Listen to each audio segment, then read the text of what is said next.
Welcome everybody to another episode, an exciting episode, one about sleep. So I don't know how exciting that is, but it's an episode about sleep suggestion. So sit back, put on your seatbelts because this is going to be a wild one. We did go over a few things previously that kind of set the stage for this. And we talked about in the clearing through the dim vistas of primeval forests. The pilgrim stranger hews his destined way and builds his home. Through the clearing, talks about the thought, the phenomena of spirits and thought transference, and it kind of sets the stage for the rest of the book. Some propositions that it had about knowledge and power and magnetism and psychic life versus physical life. You can watch some of our other videos to catch up on that. So in the clearing was a big chapter. It kind of again laid the groundwork, and then we went into thought transference, and it went into many examples of times when thought had been transferred from one to another. And then we went into the other mind in hypnosis, and we talk about going into the other mind, which is a distinct, separate mind from our conscious mind. It's our subconscious mind, otherwise known as the other mind. So today we're talking about natural sleep suggestion, and step by step we're moving forward, but deeper into this great study. The facts that have been so conclusively proved in the preceding cycle are the basis for what is now to be set forth in this cycle, and they should be carefully reviewed in order that the coming pages may be better understood.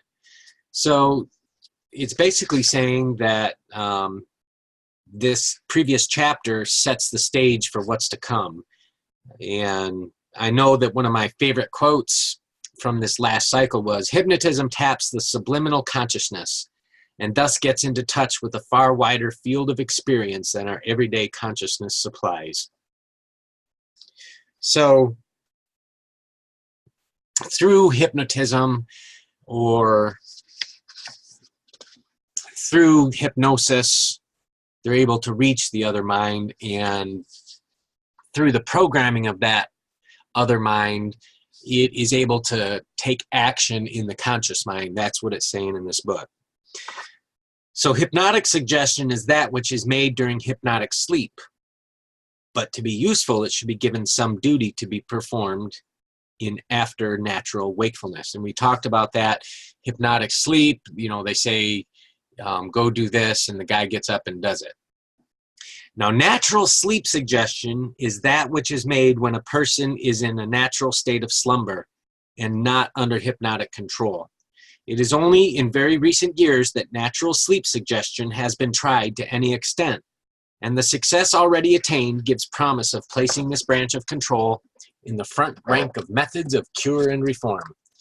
So it sounds as if this sleep suggestion can also aid in some form of therapy. It says, today it is known only as one of the functions of the mind and something wholly separated from spiritualism. For thousands of years it has been supposed that hypnotism, or that art under whatever name it has been called, was the gift of the devil or the power of spirits or some part of supernatural phenomena. Today it is known only as one of the functions of the mind and something wholly separated from spiritualism. So hypnotism is something wholly of the mind and something entirely separate from spiritualism. When you think about it, hypnotism is essentially inducing a state. So I can hypnotize you by getting you excited. Rah, rah, rah. You get hypnotized at the football game when the cheerleaders are getting you all cheered up. So that's a form of hypnotism. So it's not as spooky and taboo as some might think. This is a study, again, of these principles. So we'll continue digging deeper. After all these centuries, the investigator discovered, and as much to his surprise as that of the world, that hypnosis depended upon the suppression of the conscious mind for the time being. This was a very large step forward, and one that once took the art out of the category of the supernatural. So this discovery that hypnosis depended upon the suppression of the conscious mind was a large step forward, and it took the art out of the category of the supernatural. But having found out this much, the next step was to ask this question. If hypnosis must be preceded by the blanking of the conscious mind, why cannot a person who is sound asleep naturally and not be induced to be made to respond to the suggestions proffered at such a time? It seemed plausible, then it was tried, and it was reported to be a hopeless task.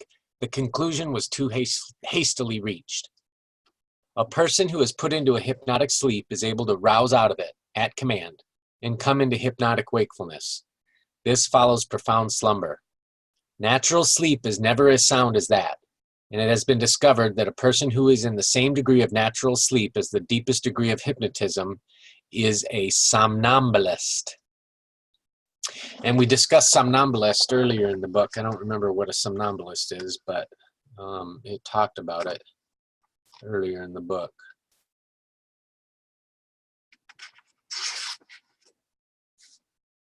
It's not jumping out at me, so I can't tell you what it is, but I know that they talked about it earlier.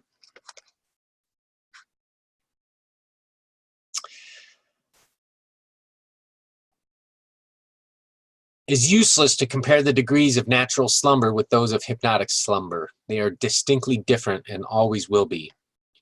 Some strange effects were produced by experiments with natural sleep. In the first place, it was discovered that the sleeper was hardly ever really asleep unless exhausted. A call would be generally answered, but no further attention given to it, although in some cases the sleeper might be fully aroused. There are many persons who never sleep so soundly, but they will awaken in the instant that they hear the least bit of noise. We have in mind some persons who will wake up if a hand is placed lightly on the doorknob and no actual sound is made, yet they find refreshing slumber every night. It was also discovered that a magnetic person who addressed a person in natural sleep would be able to secure control of that person's attention through the other mind.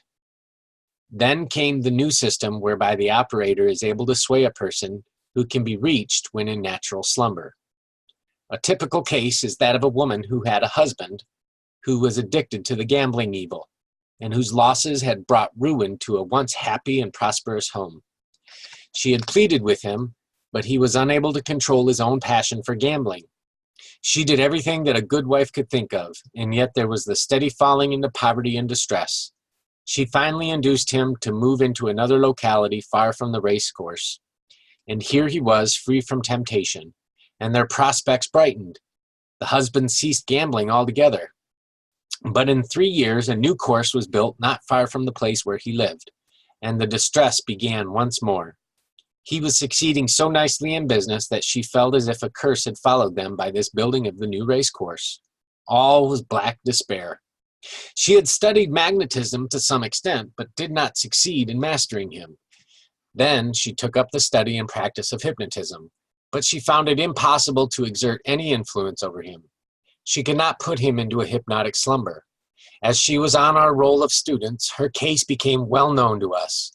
At this time, many of our followers were testing the power of natural sleep suggestion, and she was given full directions for that purpose. The laws are these. There must be a recognition of the stage of natural sleep into which the subject has fallen.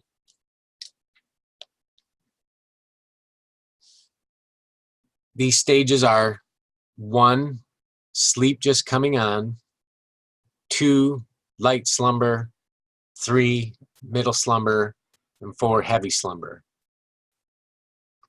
Persons who are ill or are very young or very easily swayed are best controlled in sleep just coming on. Where the resistance of the will is strong, heavy slumber is necessary to control. The actual speaking voice must be used. Silent influence has not won the success that follows the tones of the voice. The suggestion must not be a wish, nor a hope, nor an entreaty, but an absolute statement, as if there could not be any doubt about the matter. The voice must be soft, low, very distant, and exceedingly firm. It must carry certainty and assurance in every tone. It must not awaken the subject, for discovery will set the conscious mind against the operator. 8. The voice must be sympathetic and pleasant. Sympathy is the mood that connects control in every form. It is the key to the great reform movement awaiting humanity throughout the civilized world at this very moment. These laws were made known to the woman and to a large number of special students and investigators.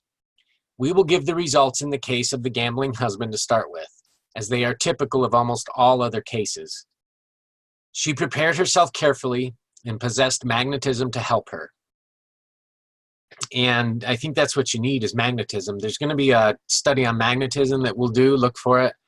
Right now we're, studying and discovering the other mind, but magnetism is that natural draw that people have to you, that energy within, and you can develop that. And, sometime we'll get a chance to go over that. So she had magnetism to help her. Had she been without magnetism, her work would have been in vain, as has been shown in many cases. Her first experiment was made when her husband was wearied by the day's worries, and he had fallen into a sound sleep. She then came softly into the bedroom and sat beside the bed. She did not touch him, nor did she dare to speak very distinctly. In fact, she seemed afraid of her own voice. There are some of the remarks she made at intervals, allowing half a minute or more to elapse between them. You will not awake tonight. You will permit me to talk to you. You love your wife. You love her more than you think. You cannot bear to see her suffer. Once your home was full of plenty, and your family was happy. You have made them suffer very much. But you have made up your mind that you will not do so anymore. There is to be a race meeting tomorrow. You are not going. You will not want to go. When tomorrow comes, you will say to yourself that racing robs you and your family of the means of support, and you will hate it. Yes, you will hate it, and hate it with all your heart and soul. Now, this conversation she pursued over and over again for an hour, and during that night she grew eloquent in the use of voice and magnetism. It was command, and she made it intense after a few repetitions. Then she retired and soon fell into a sound slumber. The next day, her husband was making his usual preparations for going to the races, but he hesitated and said to his wife at noon, "Jenny, I do not know what has come over me, but I almost feel as if I could resist the desire to go to the races." She said, "Let me go with you." "No, I will not go. It costs money, and we need money now more than ever."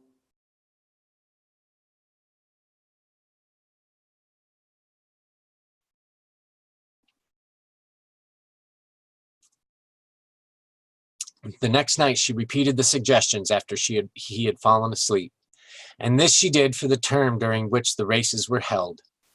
The second day of temptation was not severe for him. After that he said that he hated the races, and this proved to be a fact. The cure was permanent. This was one of a large number of cases conducted under our instructions. A mother wished to cure her boy of fighting his playmates. She went to his bedside when he was falling asleep, and her efforts were not a success. About 2 months later, she renewed the experiment, but waited till he was sound asleep, and then spoke to him somewhat as follows, observing the 8 laws. "Freddie, you love your mother. You want to please her. She is very much displeased when you fight your friends. Tomorrow, when you meet the little boys, you will not fight them. You will say to yourself that it is very wrong, and besides, your mother does not want you to fight, and you will never fight again. The little boys will not be able to make you fight. You have made up your mind that it is wrong, and you will not fight again, no matter how much they annoy you." Now, this did not prove effective at first, but it was persisted in for 8 nights, and the habit was completely cured, and incidentally, some other faults disappeared with it. Another mother had a son 14 years of age who smoked in secret. She tried every known method to cure him, but without avail. Finally, she took up this course and experimented with natural sleep suggestion. Her suggestions were as follows. "Jack, you love your mother. You would not hurt her feelings. You know that smoking is sure to ruin your mind and make a weak man of you. You know this. You will not smoke tomorrow. When you see a cigarette tomorrow, you will hate it. You will know that it is bad and harmful. You are going to make up your mind tomorrow to be a man, and you will be strong enough in mind to give up smoking. You will throw the cigarette away. Now the woman was weak in magnetism, and the boy did not show that he had been influenced. She tried it 4 more nights, but without result. Then she began to review her books on magnetism and saw the need of greater power within herself. Now this power she developed within a few weeks, and then renewed the suggestions. Some good had been done, however, for one of the boys reported that Jack did not smoke as much as he used to. After 3 nights of further suggestion, the boy had been influenced.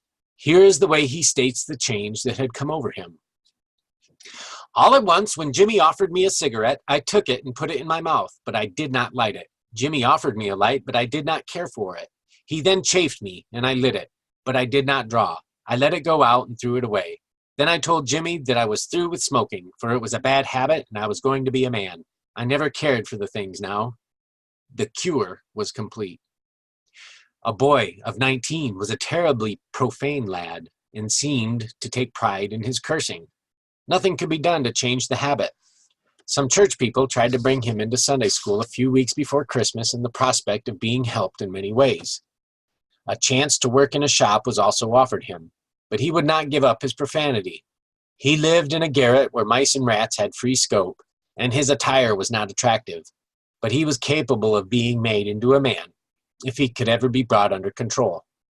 A man who wanted a difficult case was assigned to this lad.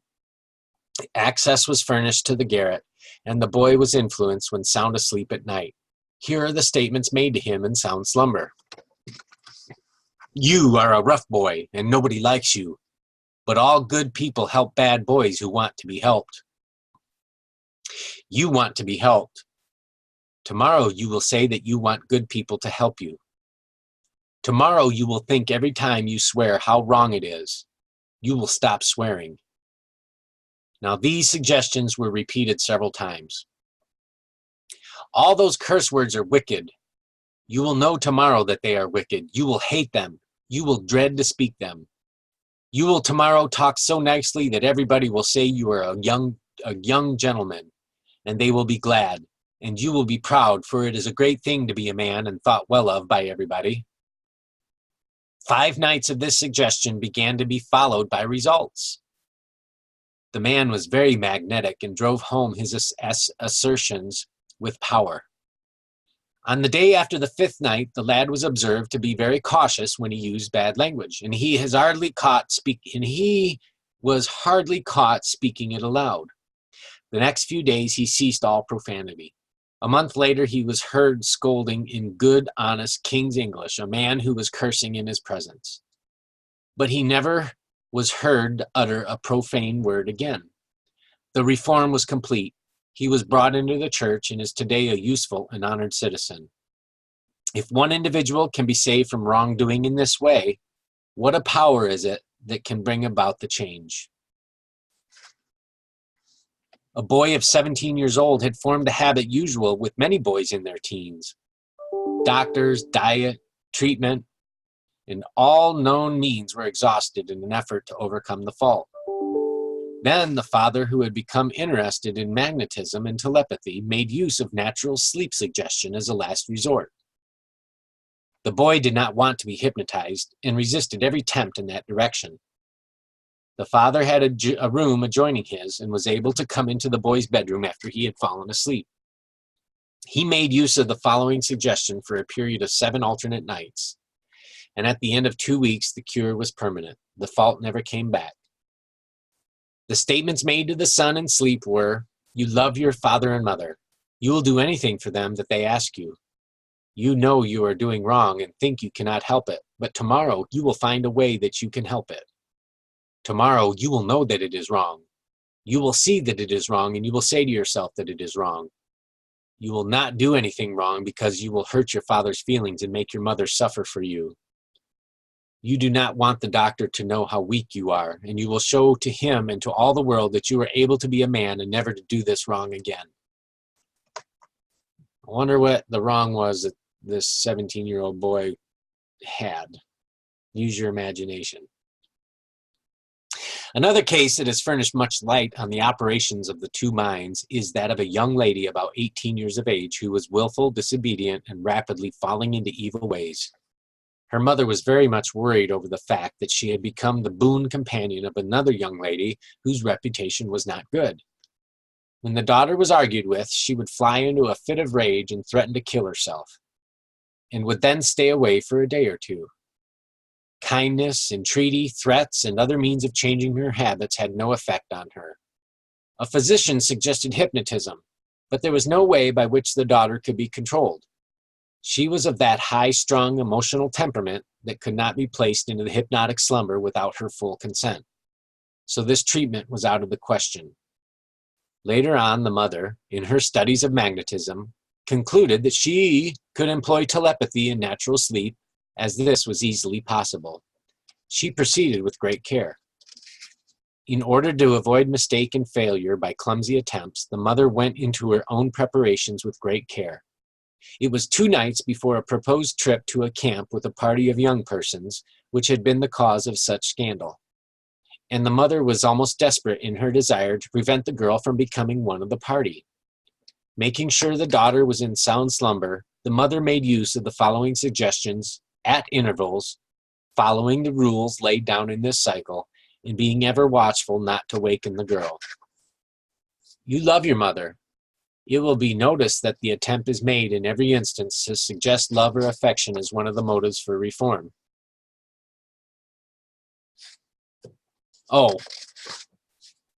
It will be noticed that the attempt is made in every instance to suggest love or affection as one of the motives for reform.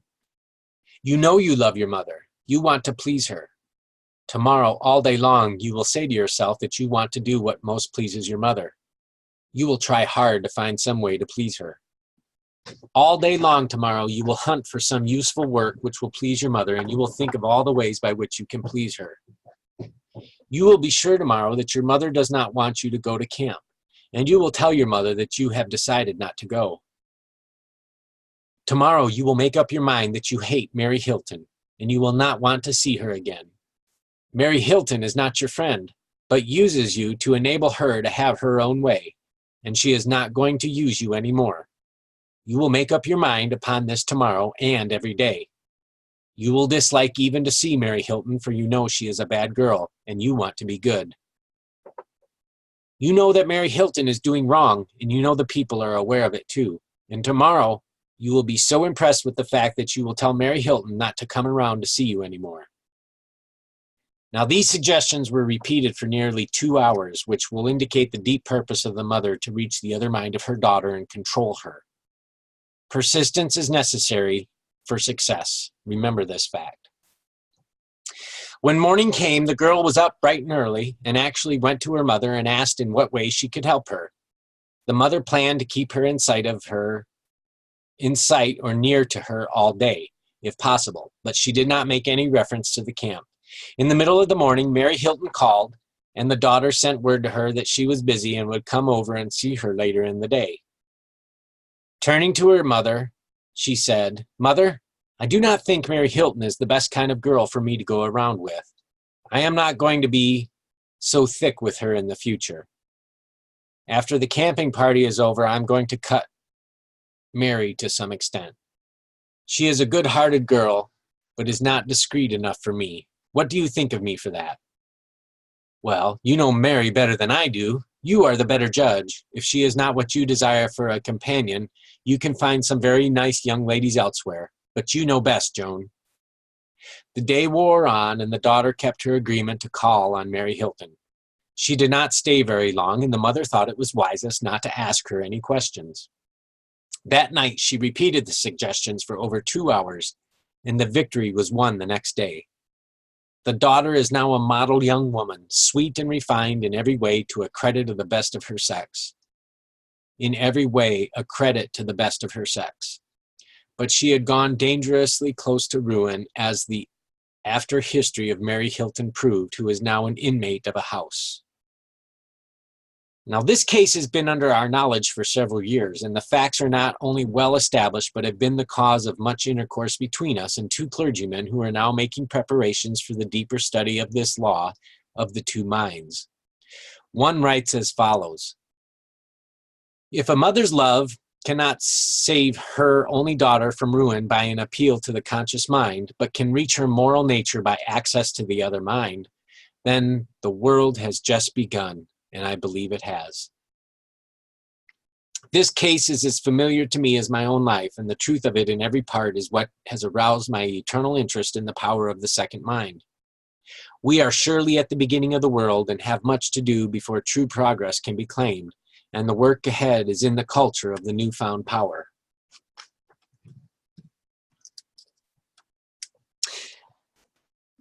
The remarkable thing about the last case is, as possibly it is also in the other cases, that the conscious mind is the meaner mind of the human being. It may be frightened, but in this age of freedom, there is almost no method by which it can be controlled against the will of the owner. And the only hope of better things lies in the reform of the individual through the other mind. Very interesting. So I'm going to stop here for a second and talk about some of the things that we know now.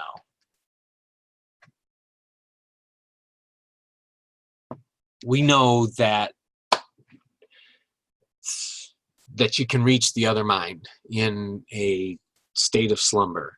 And it makes sense that you can reach the other mind, because when I was growing up, you would hear subliminal messages, and people would claim subliminal messages, and there was no shortage of talk about subliminal messages and so on and so forth. So just the very fact of being asleep seems like you can subliminally plant a message, because their defenses are down, and you're talking to a mind that is still active. Well, I don't want to say still active, because they're saying it's another mind. It's a completely different mind. Your conscious mind goes to sleep, and your subconscious mind opens up. The other mind opens up and is able to be, I don't want to say programmed, but is able to be suggested to. You can make suggestions. Now, that other mind has to accept it, but you can make suggestions. And your magnetism as a person is going to determine how well those suggestions are taken. So that's pretty interesting that we've learned so much of this so far. And I want to go over these rules again.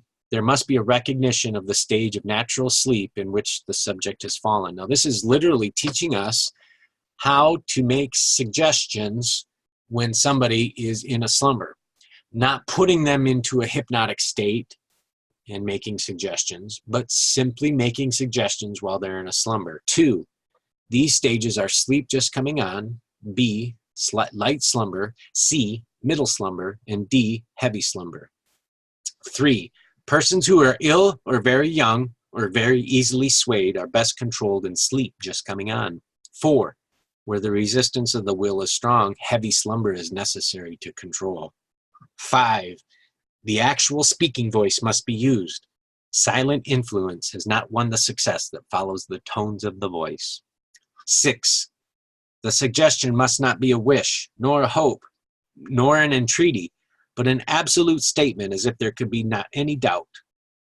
7, the voice must be soft, low, very distinct, and exceedingly firm. It must carry certainty and assurance in every tone. It must not awaken the subject, for discovery will set the conscious mind against the operator. 8, the voice must be sympathetic and pleasant. Sympathy is the mood that connects control in every form. It is the key to the great reform movement awaiting humanity throughout the civilized world at this very moment. So if you want to find us on Facebook, it's facebook.com/Aetherspace. That's /AETHERSPACE. So thanks for joining us on this half of the call. We're going to be clicking to another one.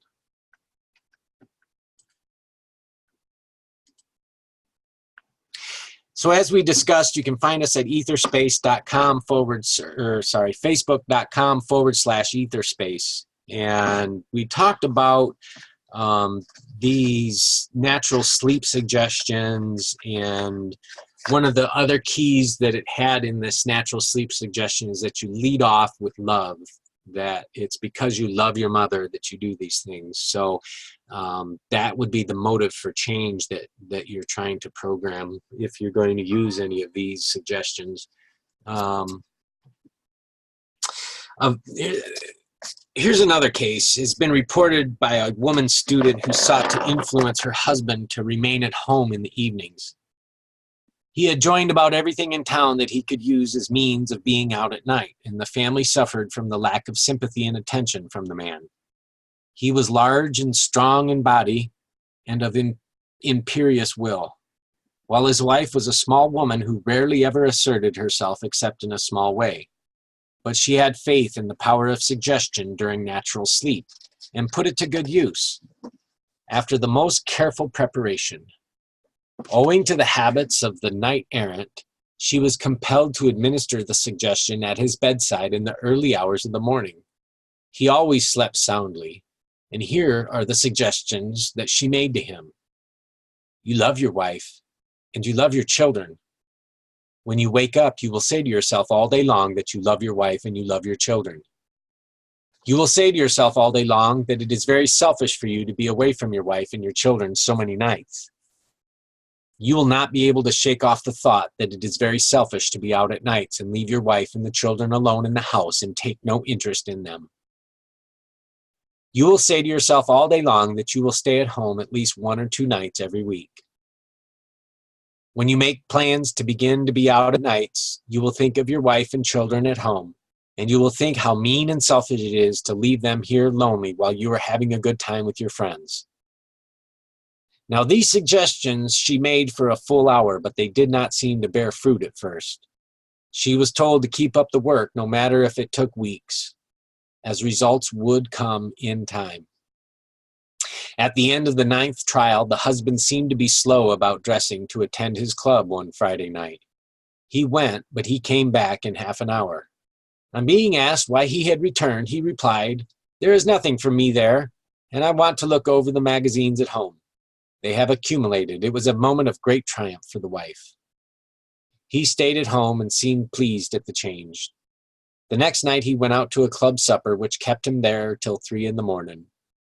On his return, his wife renewed the suggestions, and on the following Monday she heard him say to a friend who had called to take him to a meeting, "Hang it, no man, I can't get a minute at home. What do you think my family is going to do all the time I'm away at nights? They just go to bed and sleep while I carouse." Now he stayed at home for 3 nights, but a very important meeting called him out the next evening, and to the surprise of his wife, he was back again by 9 o'clock. She did not say anything, but looked immensely pleased. That ended the nights away. The cure was complete. The knight-errant is now a happier man. The families are refreshed by his presence. He helps the boys with their problems and the girl with their algebra, and at times takes part in the games. Then have time for evening engagements away from home in which the family can participate. This branch of telepathy is comparatively young, much younger than the others, but it is sure to open up a larger field of labor and results than any other because of the ease with which people can be reached and influenced. Now, the Journal of Mental Pathology mentioned the same law as having been used. The Revue de Hypnotisme, I can't read it. It says the Revue de Hypnotisme also had a similar claim. Farez, F-A-R-E-Z, a most successful investigator, refers to this branch of telepathy as suggestion somnique, and says it is most useful in many cases of insanity where actual hypnotism is impossible, and that it has been effective in neurasthenia, and especially in correcting bad habits in young people. Berillon, B-E-R-I-L-L-O-N, stated that Hansen, the well-known Danish hypnotist, that's Hansen, H-A-N-S-E-N, when in school, used to amuse himself by making suggestions to his sleeping comrades which they carried out the following days. A high authority thinks that the adoption of the universal practice of natural sleep suggestion might lead to all kinds of complications in life, for which reason it is a dangerous method. Okay, so this says a high authority thinks that the adoption of the universal practice of natural sleep suggestion might lead to all kinds of complications in life. So they're saying for which reason it is a dangerous method. The answer to this claim is that any person who chooses is able to sleep alone and to lock the door of the bedroom securely and thus keep out all who might seek to make use of this power. This exemption does not apply to younger members of a family, but with them, the question of being properly brought up rests with the parents or guardians, so that the new influence would simply become a greater aid to the same ends. But the operator must be a man or a woman of magnetism, and only a few persons are magnetic or would decide to take up the study of magnetism from reliable courses of training in book form, which is the only way in which it can be thoroughly taught. There is today no other method of cultivating personal magnetism than by reliable books, and but few of those are really helpful. Young children are usually controllable by wakeful suggestions, but not always. If life or mind can be saved by natural sleep suggestion, it should by all means be resorted to for that purpose. So it's pretty interesting, how early 1900s, they had hypnotists that were main stage. They had people of high regard that talked about hypnotism. They talked about this. I mean, it was doctors. And since then, it's all been thrown down and scoffed at. But again, it comes back to influence of the mind. And if you catch somebody in a slumber, you simply send those voice signals to them, and you can influence their mind just by virtue of your voice. And they hear it, although they may not process it, they hear it, and it gets stuck in their mind somewhere. They hear everything. I know that a friend of mine once said, would I get more out of the scriptures if I played them at night? And I said, yeah, you would. I mean, you're waking up and going back to sleep, and you'll hear, those scriptures. So it will influence you, and the spoken word of those scriptures will also bring a pleasant spirit into the room. So the spoken word influences. I also happen to think it influences the spirit about us. But at the very least, the spoken word can influence you while you're in a state of slumber. So you want to program your mind for success, then put on a pair of headphones at night and record your voice with some suggestions of your own that you can program your mind with, and see if it works. Take on the study, Who knows if it'll work? We're just uncovering the secrets, is what we're doing. We're trying to find out the secrets. A mother found her little boy of 5 years in convulsions, and she learned upon inquiry that he had been badly frightened by some vicious playmates. The shock was such that the doctor feared that he would become insane or would die. The mother had already become proficient in magnetism through a course of books, but she had never thought it would prove so useful to her. She at once made use of the power of sleep suggestion, and did not cease night and day until she brought the boy back to his normal mental condition. Her suggestions were of her own invention, and not those of the usual routine that are generally employed. She at first told the boy when he fell asleep that on waking he would laugh at the pranks of the other boys, as they would not hurt him, but would seem funny, and he would enjoy them. She went through with the very pranks that had frightened him, describing them in detail and telling him that when he awoke he would find them nice, and just what he would like to do to the other boys. She told him that he would play the same pranks on his mother when he awoke, and that they would not harm anyone. After the first trial, the boy was somewhat calmer, After the second, he was nearer to a normal condition. In a week, he had regained his own mind and had lost all fear of the events that had sent him into convulsive fright. The cure was permanent. To prove it, the very same boys repeated the frightful scene several times, and the boy entered into the enjoyment of it with a genuine relish. Now it is certain that the conscious mind could never have been convinced of the truth of the mother's assertion. But the other mind, having power of life and health, was able to master the boy and convince his conscious mind. Many times you have found men, women, and children over whom you have utterly failed to exert the least control in matters vital to their welfare. You have appealed in many ways to their conscious mind, but you could not move it. Their other mind was the only agency by which their conscious mind could be moved, convinced, and controlled. It seems to be proved that there are two laws at work in human life, and they may be stated as follows. 1. The conscious mind will not yield to the efforts of other persons when it chooses not to be so moved. And that's true, especially if you got strong magnetism. If you're strong in your magnetism, it's going to be even harder to sway you or persuade you. 2, the conscious mind, no matter how much it desires to resist, is not able to set itself against the other mind, as the latter has easy, absolute, and permanent control over the former. So, regardless of what you do in the conscious mind, you cannot overcome the subconscious mind, is what it's saying. It has absolute and permanent control over your conscious mind.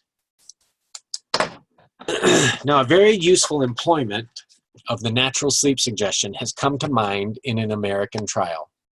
The case was a plain one, and 11 men on the jury found it so. But there was a 12th man who had for some reason made up his mind in advance, and being very obstinate had said he would stay in the jury room until a certain classical region froze over before he would find a verdict for the plaintiff. He kept the jury out 2 days. They then reported a disagreement, but the judge sent them back. Being pretty tired, the obstinate juror fell asleep. One magnetic man on the jury employed the following suggestion. You are one man on the jury. You think the defendant ought to have a verdict. But when you wake up, you will see your error. Then you will say to yourself that the plaintiff ought to have the verdict, and you will be very anxious to find for the plaintiff. By this line of suggestion, the man was talked to for hours, and when he woke, he asked for a ballot and voted with the majority. The verdict was a just one. After the court had adjourned, the jurors had a meeting and discussed the facts as stated. The obstinate juror said that when he awoke, he thought it was all wrong for one man to try to rule 11 others, and he was now satisfied that they were right. He said, I seemed to dream that I ought to vote with you fellows. The speed with which the change was effected may be accounted for by the fact that the man was tired out and wanted to go home, but had it in his mind to show the majority that one man could rule 11. This determination was overcome in that sleep, and he admitted it. Little children believe for the most part in their parents, especially if the latter have never deceived them. And when the trust is perfect, it is easy to control them by suggestion during full wakefulness. But the results are never as marked and as satisfying as when the natural sleep suggestion is employed. The 8 laws given in the early part of this cycle must be thoroughly observed. The suggestion must relate to some waking period. Hansen took advantage of the sleeping period of his comrades or schoolmates and made suggestions to them to be carried out during waking hours on some subsequent day. The suggestions were made when in natural sleep, and they were executed during their usual wakefulness. If the precaution is not taken to refer all statements to a time of execution when in natural wakefulness, then the effects will fail. We have had occasion to note this as the cause of several failures that were afterwards pronounced successes when this step was properly taken. So if you want to succeed, you have to refer to a time of execution for whatever you're going to employ. There is not the slightest doubt that the execution of the suggestions occurs in the periods of natural wakefulness. There is not the slightest doubt that the other mind is the function that takes in the suggestion during natural sleep. There is not the slightest doubt that the other mind carries the purpose to execute the suggestion during wakefulness. There is not the slightest doubt that the other mind, during wakefulness, compels the conscious mind to perform the duty. Finally, there is not the slightest doubt that the conscious mind is the weak mind, no matter how strong it is in some things. We do not believe that the other mind ever sleeps or is ever inactive, but the satisfying part of the matter is that it is able to connect itself with the conscious mind at times, and thus to show its magnificent power. Its ability to master human life is nearly always held in abeyance. It is to bring it into activity that every man and woman should study the other mind and the processes by which it may be brought into the conscious mind in part, at least, of its work. It is like the man who was locked in a room made of strong masonry. He could not receive help because he could not break down the walls that held him in. But he could hear the message from the next room telling him that help was at hand, that there were men who could save him as soon as they could get into the place where he was so securely held. He could not admit them, and they did not come to him. A man who was caught under a falling mass of dirt and held down in a deep well with only a chink to let in some air, heard his rescuers endeavoring to remove the debris that separated him from them. It was a question whether he would perish before they could get to him, or could survive the efforts to reach him. The conscious mind is the slave of the moods, wants, feelings, demands, and tendencies of the body and its faculties. It is a drudge that does their bidding. Appetite, desire, cravings all sway that mind. The evils done in life, the bad habits, some of which are made fashionable by their frequency and universality, the yielding to desires that alone can account for the tolerance of the first profession, are master influences that rule the conscious mind and judgment of humanity. The use of tobacco, the increasing use of alcoholic drinks, the spread of gambling, the practice of prostitution among millions of women, and their support by many more millions of men who pretend to respectably in their public, domestic, and church life. There are some of the weaknesses of the body that sway the conscious mind. Under the name of personal liberty, they ask the right to bring all their fellow beings to the same low level as themselves. Against such wrongs there is no army, yet marshaled, that can hold successful combat, except the interference of the other mind, and this is yet in its beginnings. But it has come up from over the horizon out of the darkness of degeneracy that has been lowering of late on mankind, and it has come to stay. It is hope of the immediate future, and the only hope. So that rounds out natural sleep suggestion. Pretty interesting. I mean, we've been talking about this now for almost an hour, and it's very interesting how that when somebody is in different stages of sleep that you can literally influence them.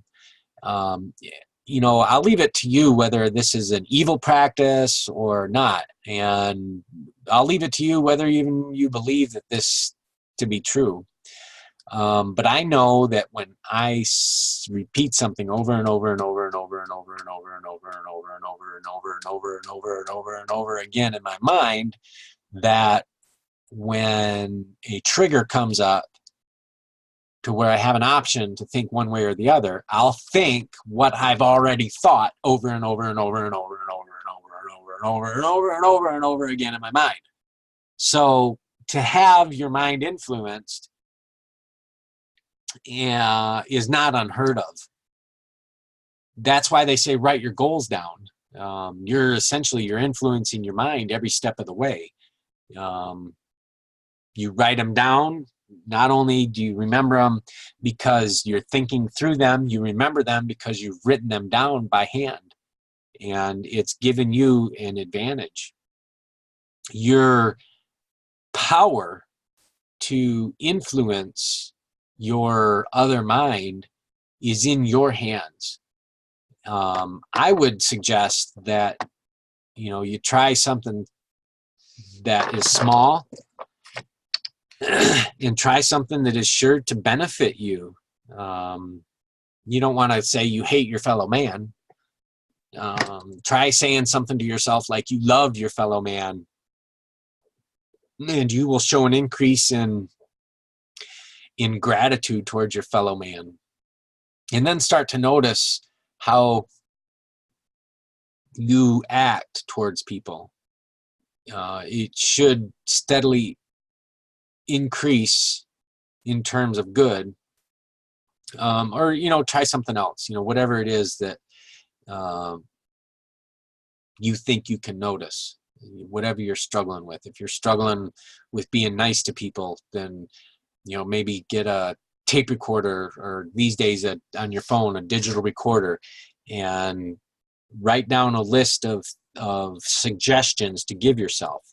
And start out with love. Don't forget that. Start out with you love yourself and you want yourself to be a good person or something along those lines. And then address the behavior that you want to change with a suggestion. And I don't know how you would do it at night, but somehow you could play that recording at night and influence your subconscious mind. I know that I've created my own audio. It's 20 minutes of audio that I listen to, and I go through phases. I don't do it all the time, where I've listened to and I've gotten good results out of it. And it's time to, get back on that track and to start programming myself for the betterment of my future. And you can too. I think it's really interesting because I've been really interested in telepathy and powers of the mind for a long time. And it's really interesting to me that this book is actually giving step-by-step directions. And it says, 1, there must be a recognition of the stage of natural sleep into which the subject has fallen. So basically, the guy's got to be asleep, or the girl. 2, these stages are at different levels: sleep just coming on, light slumber, middle slumber, and heavy slumber. 3, persons who are ill or very young are very easily swayed, and they are best controlled in sleep that is just coming on. 4, where the resistance of the will is strong, heavy slumber is necessary. 5, the actual speaking voice must be used. Silent influence has not won the success that follows the tones of the voice. So what they're saying is you can't just influence telepathically. You must use your actual speaking voice.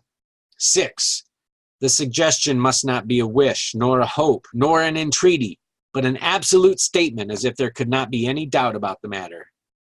And the way your voice conveys these commands is going to be key. So be assertive in your commands to yourself, and if you use this on others, don't use it on others, but hopefully just learn the material.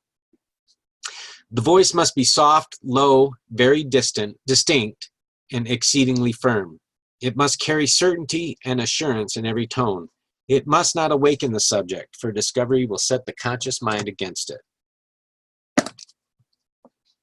So that's your directions if you so choose to employ natural sleep suggestion.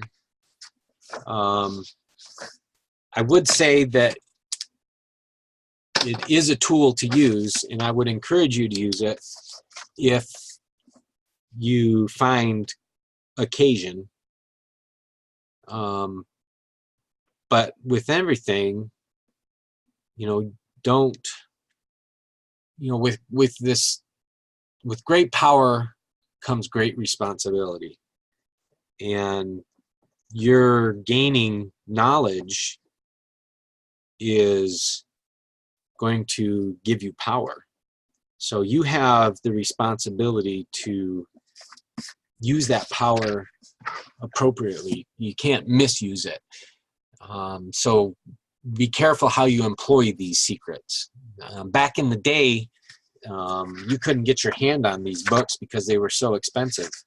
They intentionally made them expensive to keep them out of the hands of the common man. So And I will also say that back in the day, that these studies were studies that the rich people of the day engaged upon. You know, they understood the power of the mind, or even if they didn't understand the power of the mind, they had faith. And it's one of the laws of success. I tell you, I came upon this study through my desire to be successful. And I looked into conspiracy theories and wanted to understand how I was being controlled in this environment, in this society, and went on a pretty much a lifelong venture to find the keys and the secrets to success. Well, I came upon Napoleon Hill's work and was introduced to me that at the time Napoleon Hill was commissioned to study the richest men in the world and to identify the common threads to success. And when he wrote his first book, all the rich people flipped out and they told him to pull it off the shelves because it had revealed the secrets to success. And I have reviewed the original manuscript, and the only thing I had found different, and I didn't go word for word, I just in general, the only thing I found different was a book list. And that book list includes the author that we're studying right now. So that book list included things on magnetism and the power of the other mind and telepathy and so on and so forth. So those were keys and elements to success that the rich people used that I believe was hidden from the masses. And however you want to use these secrets is up to you. I would suggest you use them for good because everything comes back at you. But yeah, so that's a pretty interesting story that I just shared with you. A lot of people don't know that Napoleon Hill was privy to these success stories. And I actually have a copy of the book list somewhere, the original manuscript. It was first introduced to me by Kevin Trudeau, and I think it was in Your Wish is Your Command series. I'm not sure, but he talks about it right in there. And I joined the Kevin Trudeau Global Information Network is what it was called. And as part of my membership, I got access to a digital copy of the original manuscript. So I printed out about half of that original manuscript. And again, I've got that book list in the front there.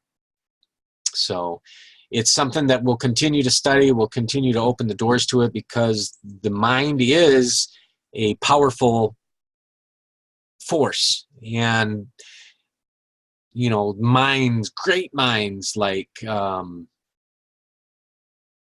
Thomas Edison and Henry Ford, you know, and Nikola Tesla, they all had great power in their minds and in their thought processes. And if we can assimilate those thought processes and develop our magnetism, we can bring great things to pass in our day as well. Hopefully, any of those out there that would like to study the laws of success, reach me on my Laws of Success page at www.facebook.com/4northerndirect. That's facebook.com, facebook.com/4 Northern Direct, NORTHERNDIRECT.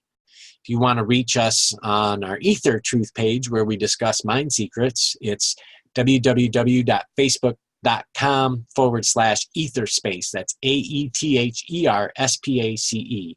That's www.facebook.com/Aetherspace. Really hope you guys reach out, and if you want, maybe you can reach out to me and we can have a discussion on some of these topics. Y'all have a good one, and we'll look forward to catching up with you on the next study.